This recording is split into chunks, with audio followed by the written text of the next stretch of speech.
Welcome to the Rent to Rent Success podcast, all about creating consistent cash flow, escaping the 9-to-5, and really living life on your terms. This is the only podcast entirely dedicated to helping you achieve rent to rent success. It's our place to inspire each other to believe bigger, to be bolder, and to be game changers for good. I'm Stephanie Taylor, your guide on this exciting ride. Let's start up the engines and get ready to fly. Hello and welcome to a special episode of the Rent to Rent Success podcast today. I have a special guest, Mr. Tsen Wharton, and I know that you are going to love Tsen's story. Tsen is an experienced property investor. He's been investing since 2007 and just back doing buy-to-lets and HMOs. And then just back in 2016, he started in rent to rent. There's one story about where things did not go so well, but now Tsen has created his system for predictable property profits, and he's published a book all about that too. And we're here to share what Tsen's new strategy is. And also something that I'm hugely interested in is how to do serviced accommodation effectively throughout this whole coronavirus. And Tsen has got a unique take on that, which I'm excited for him to share with you. So welcome to the show today, Mr. Tsen Wharton, Rent to Rent Rockstar. Thank you, Stephanie, for such a nice and flattering introduction.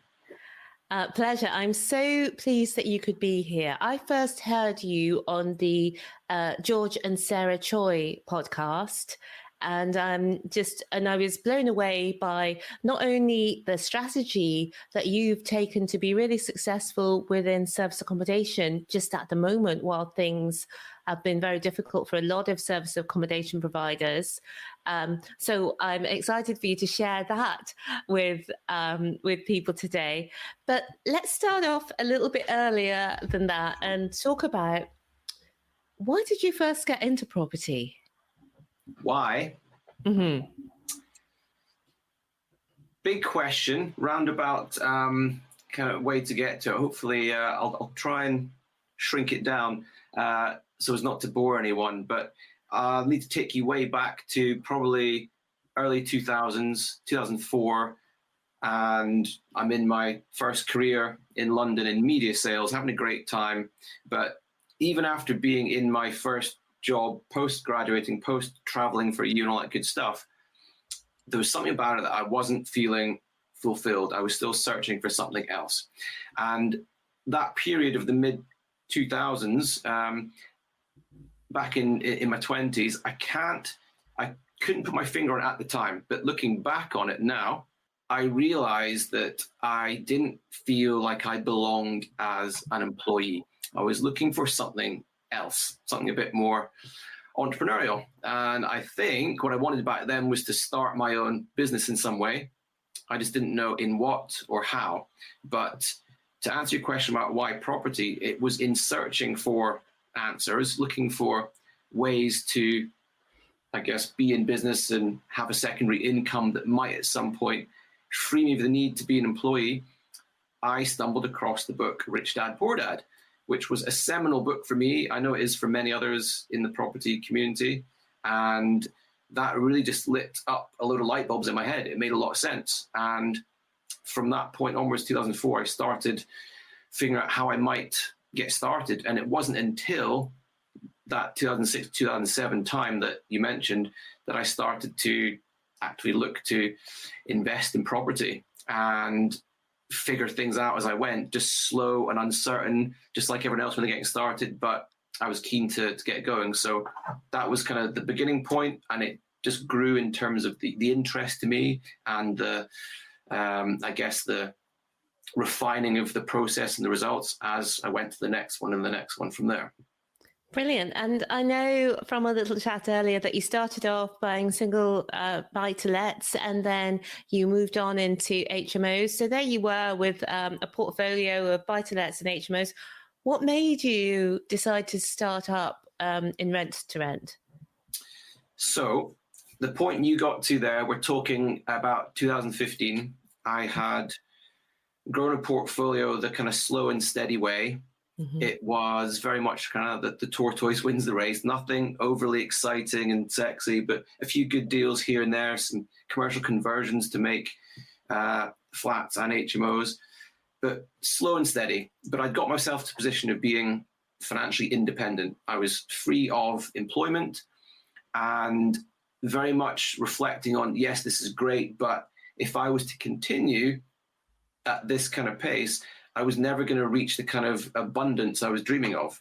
There's a big difference between financially independent and financially abundant, and all the other things I wanted to create in my life, my family, myself. So again, I started looking for answers, and I felt like I'd hit a real ceiling with where I'd got to, Stephanie. And so looking for ways to accelerate things in property, I'll tell you, actually, it came from reading an article in YPN, Your Property Network. Oh, yeah.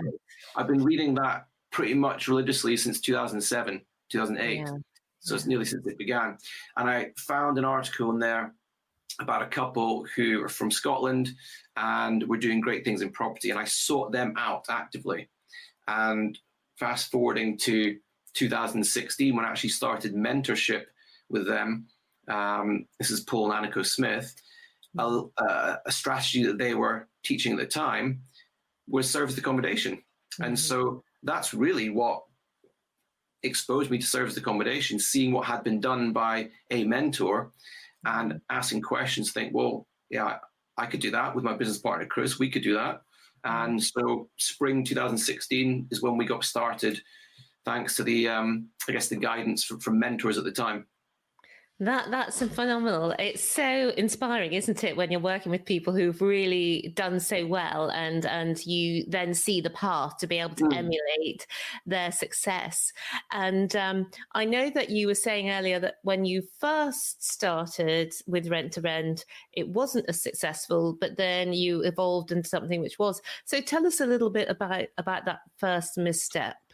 Yeah, absolutely. So you absolutely referred to it right in the same way I look at it. I see there's two stories of serviced accommodation, two tales of serviced accommodation for me and my business partner, Chris. And the first one was one of failure. And I've got no hang-ups or qualms about sharing why and all the lessons from it, because I think it's valuable for other people to hear that and read about it. But the reason why it was unsuccessful largely boils down to the fact that it was a business built on hope and guesswork. It's quite simply foundations of sand, which we all know, probably in hindsight, that that's not a good business model going forwards. And I'll tell you a bit about what I mean here. When we think of serviced accommodation, many of us just jump to the fact that, okay, what that might look like is in the rent-to-rent world, we rent a property off the open market in an area that we think's going to appeal to tourists, and we'll put adverts up on booking.com and Airbnb, and people will come and people will fill the property and we'll make lots of money in the middle. Why wouldn't we? And for me, especially, I thought this had to be the case because we were targeting the central EH1 postcode of our capital city, the beautiful Edinburgh. I don't know if you've ever been to Edinburgh before. I lived in Edinburgh for 15 years. You lived there for 15 years, even better, so you know it inside out. So west end of Edinburgh, prime EH1 postcode. We've got year-long tourism. We've got the big booming festival. Well, not this year, but most Augusts we have the festival for a month where the population swells to double, massive student population, parents traveling in and out. We've got, it's the UK's largest or second largest financial services centre, second to London, because of all the big HQs of banks and FS organisations. So the expectation of someone like me getting started was that of all the places in the UK, you can't go wrong in Edinburgh. Yeah. Well, yes. You can go wrong in Edinburgh if you get things a bit wrong and you just base things on guesswork. And so what happened was we got the first property up and running.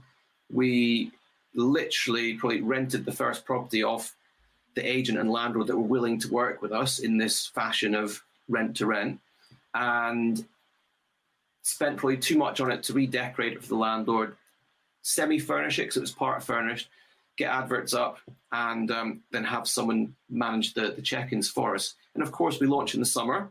So we had a great summer, as in the first August month, September, okay. And in a short space of time, we very quickly added 3 more properties into the portfolio. So we had 4 properties by the time we got to October. And as you'll know, Stephanie, the rent in Edinburgh is not cheap. It's quite a premium rent, a Scottish version of London's rent. And so we had big overheads. And as the summer trade kind of tailed off, we were left by Christmas time pretty much subsidizing the business. These big overheads going out, people not coming at the same volume as they do in the summer, and us not offering anything distinguishably different enough to the myriad of other service accommodation offerings. We were in a marketplace where the supply to the demand was probably imbalanced in the off season. Like any fool can make money in SA in the summer in Edinburgh. Come the autumn, the winter time, you need to know something. You need to be tapped into a bigger buying audience. You need to have a certain uniqueness of your property, perhaps. We were just vanilla type 1 and 2 bed in the city centre, neither really cheap nor really boutique and expensive. And of course, winter was flat. And so we very quickly realized that this model we have could flush a lot of cash through the system, paying an agent, paying booking.com, paying our cleaners, and paying nothing to us. So very quickly, thankfully, I realized that the unit economics of that business did not stack up, and I had to change something. Yeah, so I recognize that because I am or have been quite negative about the old SA because of although it's got high revenues, high revenue, it's also got high costs, and it can be challenging to make a profit. However, I know that that's not the case for everyone, and I'm interested in how you made it work then after that. So with that painful experience in the winter of 2016-17, I made the decision to completely change perspective and literally put a different set of glasses on to see the landscape differently. And what I'm referring to here was to make the promise to myself that I was not going to take on a rent-to-rent property until I've got the demand sorted. In other words, until I've got booking. I'll go and find the demand and let that inform where the property is going to be. Because beforehand, I was going straight for the property. And that's what most people do. That is the biggest mistake in my view of where things go wrong, is being focused on the property first. When you switch the focus to being focused on needs and the demand first, it just melts away all the uncertainty and the worry. Thanks for being on board today. And you know what Steph would love more than a cute dash-hound photo on Instagram? It's you. She'd love to hear from you about what's stopping you getting started, about what rent-to-rent wins you've had this week. Slide into her DMs. She's at Stephanie T Property on Insta, or just click rent2rentsuccess.com/Insta. That's rentsuccess.com/Insta, and it'll take you straight to her profile. Now more than ever, life is all about staying connected. So let's talk. So that's what I did the next time round. January, I chose I'm going to look for contractors to serve.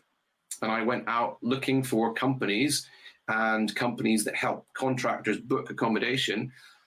I was literally Googling and searching, and I was sending out emails and texts to make contact with people who could be potential guests until I had some traction, some contacts, some conversations. And long story short, from the very early days of the new year in 2017 into, let's say, come middle of January, late January, I had a bite and I had traction, a conversation with an organization that needed accommodation for 6 guys for 5.5 months. Thankfully, it was pretty close to where I live, right kind of area. And so I then went out looking for property. And you know what, Stephanie, my first move was to think, well, I'll never get a rent-to-rent property this quick. They need to move into a property in February. But what I can do is go and find an existing operator and essentially sell them the booking, and I'll take a little cut in the middle. And so that was my first inroad, to go and speak to operators in my area here, looking up people on Airbnb, looking up holiday let websites and contact them. And you know what I found is that none of them had a long enough stretch of availability for 5.5 months. None of them could fulfill the need I had. But what did happen by calling around the houses is they led me on to other people that might be able to help me out, other holiday let operators, other holiday cottages, and then a farmer who had a 4-bedroom cottage coming available. And I went to go and meet with him, walk around his property. I took some pictures and reported back to my prospective client. Say, look, I can get you this property. If I put the furniture in here, then, and we've got a rough budget from them, and we charge out at this much per night, would you take it? And I got the commitment from them first. I got a 5.5 month booking. And when I had that, I then went back to the farmer and rented the property. I then signed a lease for the rent-to-rent contract. A few days later, I had furniture in, moved 6 guys in. So from day one, it was profitable. And that started off then a whole new business, because I then built a business off the back of the same team of guys building a big biomass plant in our area. But that was the audience that it stemmed from. So that's just night and day. I love that for so many reasons. First of all, is the tell everyone what you do. In your case, you were asking everyone for what you need, for the exact specific thing you need. But even before that, you've taken a new perspective on it. It's not about the property. It's about it's finding the customer first. Yeah. And then finding the property. So I love how you did it. I loved how you restructured the business. And is that what your predictable property profit book is based upon, that model, or is it something else? I'd love to know a bit more. It's exactly the essence that I was just communicating there, because it's become a philosophy of mine. I first learned about this approach to essentially pre-sell something before you build it through a software mentor. I built a software company, a small software company years ago. Wasn't a huge success, but I was able to start something because it was built off a degree of demand and pre-selling something. And it was those mentors I had in the software world that taught this approach and this process. And, you know, I felt so daft, Stephanie, because I learned this back in 2014. I'd started a little software business with that approach. But the whole time I was in property, I wasn't applying anything like that. It was more kind of guesswork. And so when this big, I guess, failure that I'm actually quite proud of took place in 2016, it really shone a light on, what have I done wrong here? How can I do things differently? And what came back to me in searching for answers again was, hang on, I know exactly what to do. I've been taught this approach before by 2 awesome entrepreneurs that they don't have property, but they have software businesses. I'm going to apply that same thinking to property. And so that story of 2 service accommodation businesses, the latter, which we obviously have expanded and keep running, really is the seed of this philosophy that we apply, not just in rent to rent, not just in service accommodation, but in every property strategy, in all property businesses, that same approach, the same principles. And in the book, I break it down into a nice, easy to remember model called the DICE model with 4 kind of steps to it. That's what I explain in the book. So yes, thank you for asking. Brilliant. Well, I want to encourage people to really get their hands on that book because it's such a beautiful strategy. Your ethos, yes, Fabulous. Oh, the dice method, you've got a die on there as well. Right, okay. And I loved how your approach came across when I first came across you on George and Sarah Choi's podcast. So shout out to them, and do check out George and Sarah's podcast as well, which is fabulous. Let's move on now, because we've got the work where it didn't work so well. Then secondly, how you really made SA work for you. And I know that you grew that quite large. So actually, before we move on, tell us a little bit about how that initial property how you moved on from that one initial property. So off the back of identifying a rich vein of traffic, the demand source, essentially, that's what gave us the confidence to add more rent-to-rent property in a similar area. And essentially what we started to do was, after having served one particular construction site that we knew was going to have maybe a couple of years runway on it, it then led us to exploring and finding more like that. And we expanded across a stretch of motorway to have properties that were close proximity to this motorway into two major construction sites, and then lots in between, because we wanted to protect ourselves from the downside and mitigate risks of just one construction site dropping off after a couple of years. But it gave us that one big, I guess, flow of demand for a period of time. It gave us the runway to build up a nice cash flowing business, reinvest portions of that to take out more property, pay for more furniture, and have confidence as we went about doing it that we could back ourselves, and in doing so start to build more of a database of contractors, and even some tourism as well. So the big difference between the first kind of portfolio and the second was that we weren't going for prime areas. We were going for more secondary towns, slightly bigger properties. We could have more bed spaces to sell on. So the unit economics worked better.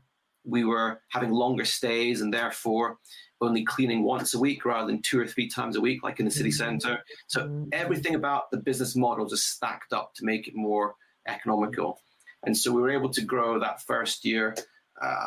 We perhaps added maybe 7 properties in, and then the next year almost doubled that again, and then started purchasing as well. So we bought some properties in the same area that fit the same model.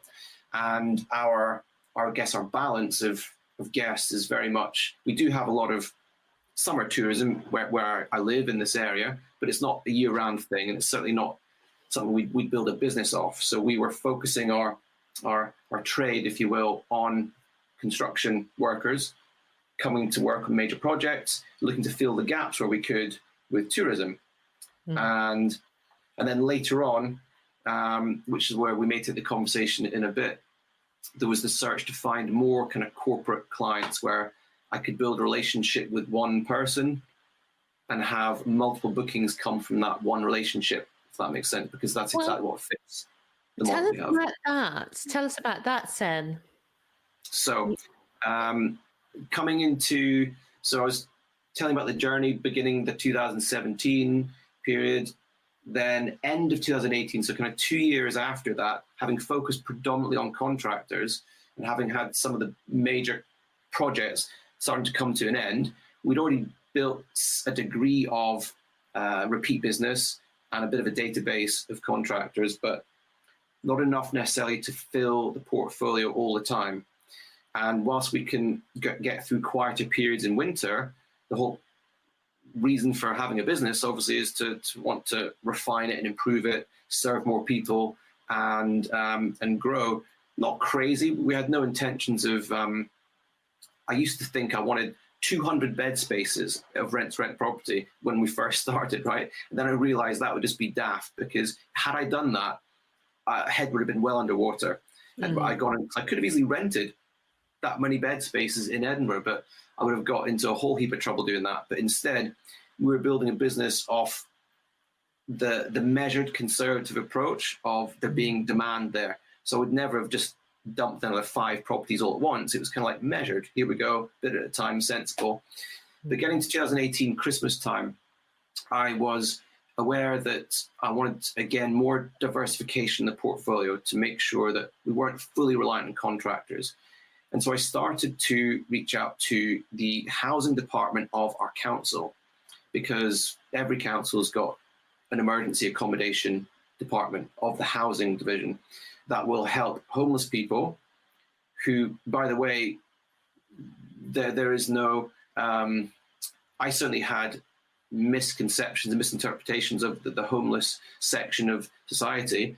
It's not a certain type, it's not a certain stereotype at all. It's quite a range of individuals and situations and stories that are, some of them incredibly difficult and difficult situations. Others might be some of the more perhaps opportunistic of people out there, just having a bit of a free ride, but there's a whole range. Anyway, I realized there's a pretty big demand in our area after having started to probe and ask a few questions, but it took quite a bit of digging. So Christmas time 2018, I'd started to inquire with our council to make them aware of kind of properties that we had, and that we could essentially help them in the colder months if they had an excess in demand. And it never really got anywhere until March of 2019. So it took a fair bit of me kind of following up, asking again, following up, asking. Anyway, I eventually got a meeting at the council with one of the housing team leaders, which went really quite well. I was able to better understand what kind of demand they have in the area and how they work with private sector partners. Because what you might find really surprising is that all over the UK, many local authorities are spending quite significant amounts in private sector accommodation. So bed and breakfasts, guest houses, self-catered accommodation, to help accommodate on a temporary basis the emergency accommodation applicants. And it's just something, I didn't know this before 2018. And again, it came from being in the right network of property people, hearing it being talked about by mentors and other investors who do already serve that market. And so by tapping into it locally, it led to a really meaningful conversations. That wasn't the first bit of business, but it was the first conversation, went positive, went very well, sorry. Second meeting followed up, and that was a more senior manager who liked what we had to say.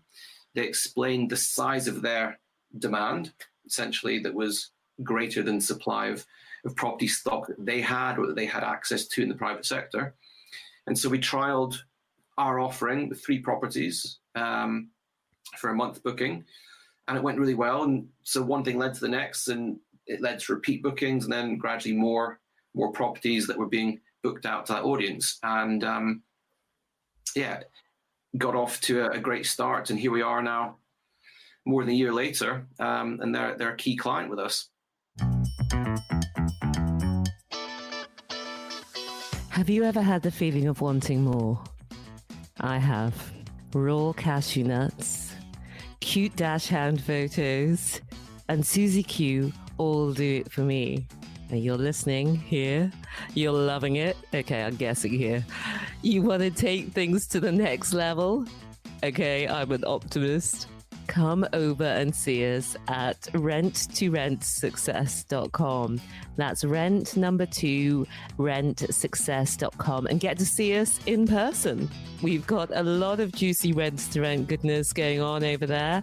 Videos, blogs, free training and guides. I know you're going to love it. So check it out at rent2rentsuccess.com. Again, it's like what I was saying earlier, that you didn't give up. A lot of people may have been in your exact situation when you had those properties in Edinburgh that did so well in summer and then terribly in winter, and you just realized, it wasn't working. But rather than just say, okay, service accommodation doesn't work, you then found a new market with contractors where you found the customers first, and then you found the properties to order, so to speak, and then you built that business quite big. And then not only after that, not content there, you then went on to speak to the council and develop that relationships that you could fulfill emergency housing. And just talk to us about some of the intricacies of working with the council, because I'm guessing it wasn't exactly always a smooth process. No, certainly not. There are, I guess, certain complexities and sensitivities with the individuals that you might be working with that, I guess, one needs to respect and treat with quite a bit of sensitivity. There were some horrendous situations and cases to why these people were in that circumstances.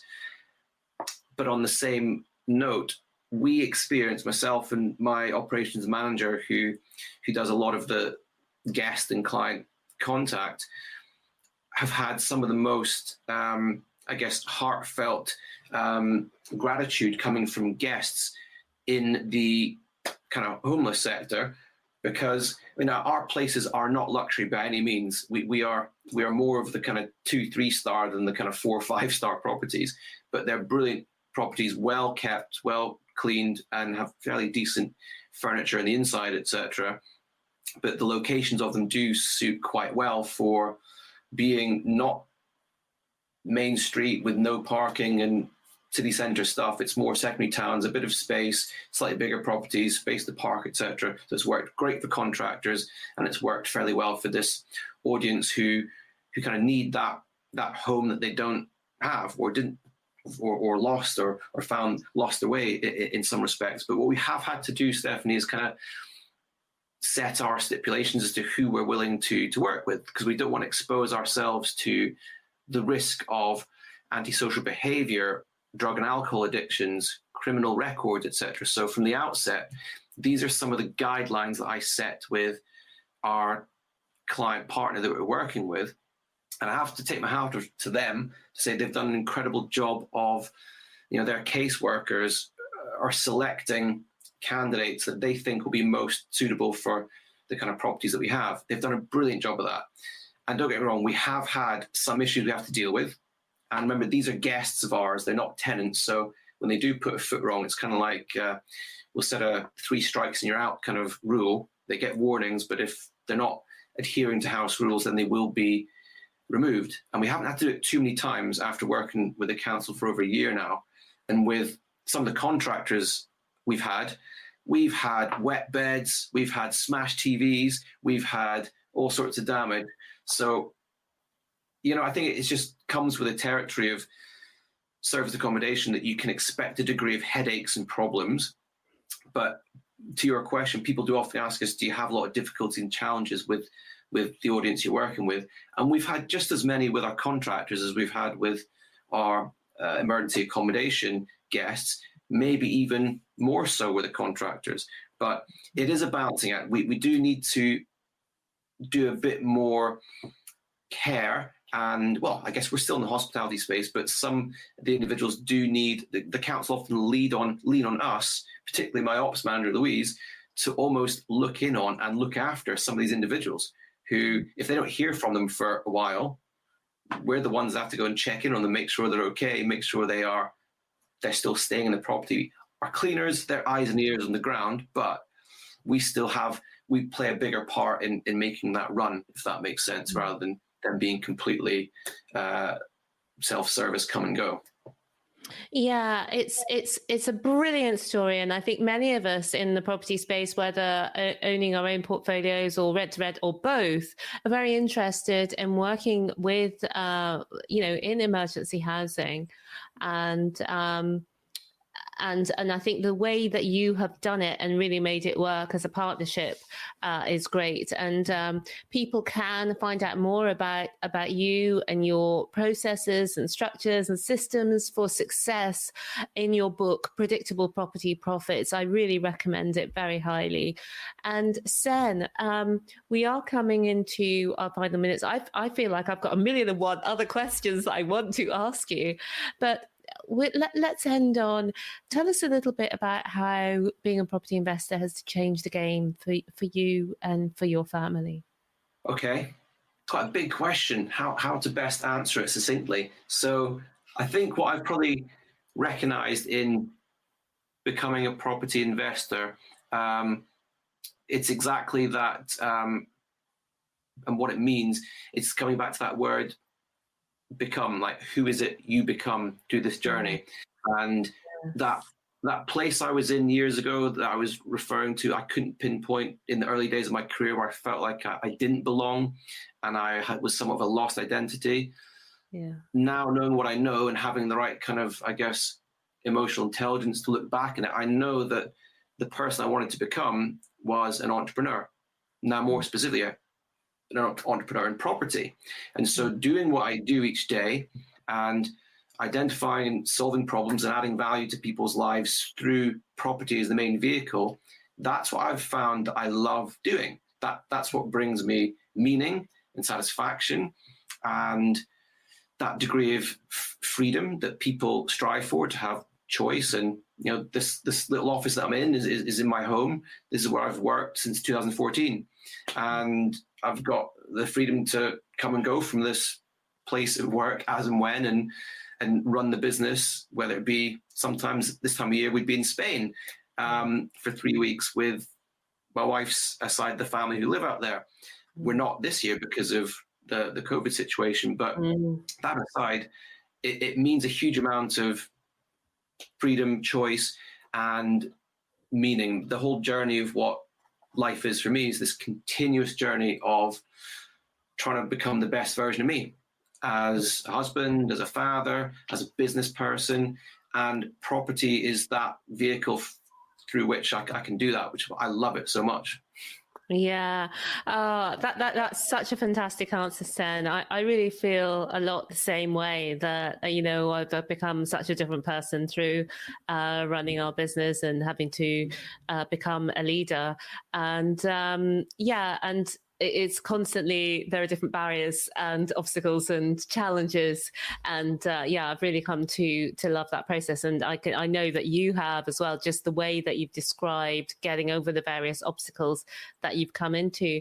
And the second thing the second pleasure that we get from running these businesses is that we have more than we need, and we're able to give back in our communities. And I know that you are actually doing it as part of the work you do, that you're providing housing for people who really, really struggle to find, good quality housing by people who care. And I can hear just the way that you describe things, that you really do care about the people that you're working with. Is there anything that you would like to leave people with, a final piece of maybe advice for getting started? Okay, so I guess a final piece of advice might be, well, I think it's probably best to, if I'm going to simplify it and give a message of where to get started, is don't go about getting started through guesswork. Don't do what I did when I first got into rent service accommodation and base your decisions and moves on guesswork and assumption. This might happen, this might happen. You know what, I'll tell you what, Stephanie, I'll refer to a quote here. If anyone's seen that classic film, The Field of Dreams, where there's this line, if you build it, they will come. Yeah. Well, I relate that back to property a lot, because if you build it, they might come and they might not. And if they don't, you might lose your shirt. So I'd much rather pivot that to saying something like, well, if they buy it, then build it. Or if you can pre-sell it, then build it. So in other words, go out, folks, and find the demand first in whatever you're going to do, whether it's a service-based business or a product-based business or a property business. Yeah. Go and figure out, first of all, who's going to pay for the property, and then go and provide the property solution. And it will iron out and take away the fear, the uncertainty, the where to start, the don't know how. It all just makes everything so much easier when you start from that end user. Absolutely. And I want to thank you, Tsen, for joining us today on the podcast, sharing your wisdom and your insights and your methods. If you're watching or listening, I do encourage you, and you're interested, I'm sure you will be, I do encourage you to buy Tsen's book, Predictable Property Profits. There we go. Predictable Profits. And if you just want to find out more about this wonderful man, then you can go over to his website, devenirplus.co.uk. So it's devenirplus.co.uk. And we'll also get the links in the show notes and under the video. So thank you again for joining us. Thank you, Tsen, rather, for joining us. And thank you also for watching and listening. For now, it's the end of another episode. So it's goodbye from Tsen Wharton. Thank you, Stephanie. Thank you. And it's goodbye from me. I will see you next time. Thank you so much for listening.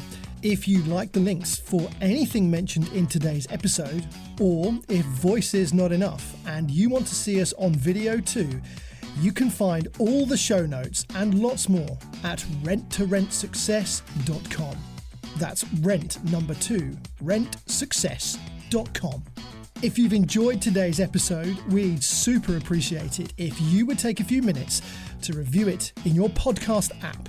Remember, we'll be donating to our B1G1 charities too for each review you give. Until then, believe bigger, be bolder, be a game changer.